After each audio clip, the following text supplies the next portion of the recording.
Hello everyone, welcome to my YouTube channel.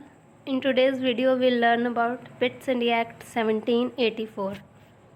इस video में हम पिट्स इंडिया एक्ट 1784 के बारे में ब्रीफली डिस्कस करेंगे। तो ये एक्ट क्यों लाना पड़ा, सबसे पहले ये जान लेते हैं कि ये एक्ट जो रेगुलेटिंग एक्ट 1773 था उसकी जो कमियां थी उसको दूर करने के लिए लाया गया था। तो इस एक्ट के बारे में जानने से पहले आपको रेगुलेटिंग एक्ट 1773 के बारे में पता होना चाहिए, जो मेरे चैनल पे ऑलरेडी अवेलेबल है। मैंने ब्रीफली डिस्कस किया हुआ है, तो आप वहाँ जाके देख सकते हैं। उसके बाद आता है पिट्स इंडिया एक्ट, जो कि जो शॉर्ट कमिंग्स थी, जो कमियां थी रेगुलेटिंग एक्ट 1773 में, उन्हें दूर करने के लिए लाया गया था। कब लाया गया था? 1784 में। The East India Company Act also known as Pitt's India Act of the Parliament.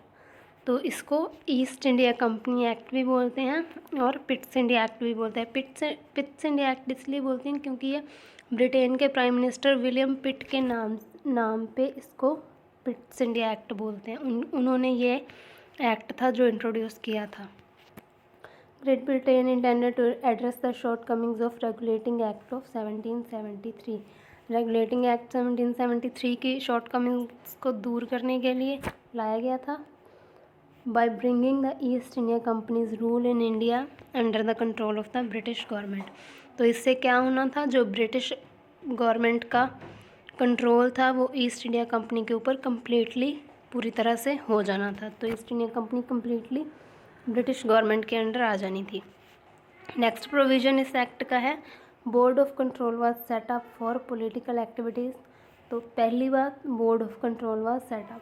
तो इस एक्ट के तहत जो बोर्ड ऑफ कंट्रोल था वो पहली बार इस्टेब्लिश किया गया था। Was set up for political activities and court of directors for financial and commercial activities. तो दो चीज़ें की गई इसमें, बोर्ड ऑफ कंट्रोल इस्टेब्लिश किया गया और साथ ही साथ जो पॉलिटिकल एक्टिविटीज़ थी, जो कमर्शियल एक्टिविटीज़ थी, इन दोनों को अलग किया गया। पहले दोनों एक्टिविटीज़ ईस्ट इंडिया कंपनी देखती थी, सेपरेशन नहीं थी, लेकिन इस एक्ट के तहत जो पॉलिटिकल एक्टिविटीज़ थी उनको सेपरेट किया गया कमर्शियल एक्टिविटीज़ से। नेक्स्ट है, president of board of control was secretary of the state. तो ये जो बोर्ड ऑफ कंट्रोल इस्टेब्लिश किया था, इसके प्रेसिडेंट कौन थे? जो स्टेट के सेक्रेटरी थे। तो नेक्स्ट प्रोविज़न है, the governor general's council strength was reduced to 3 members from 4।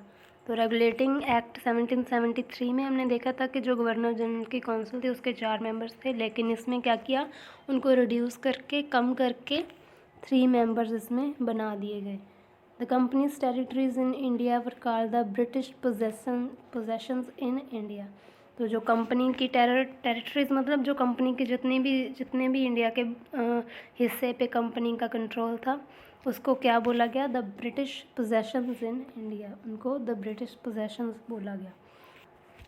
तो एक बार और हम देख लेते हैं पिट्स इंडिया एक्ट में क्या क्या प्रोविजंस दिए गए। सबसे पहले ये एक्ट 1784 में लाया गया। इसको the East India Company act भी बोला जाता है। पिट्स इंडिया एक्ट इसलिए बोला जाता है क्योंकि विलियम पिट जो ब्रिटेन के प्राइम मिनिस्टर थे, उनके नाम से ये एक्ट को पिट्स इंडिया एक्ट बोला जाता है।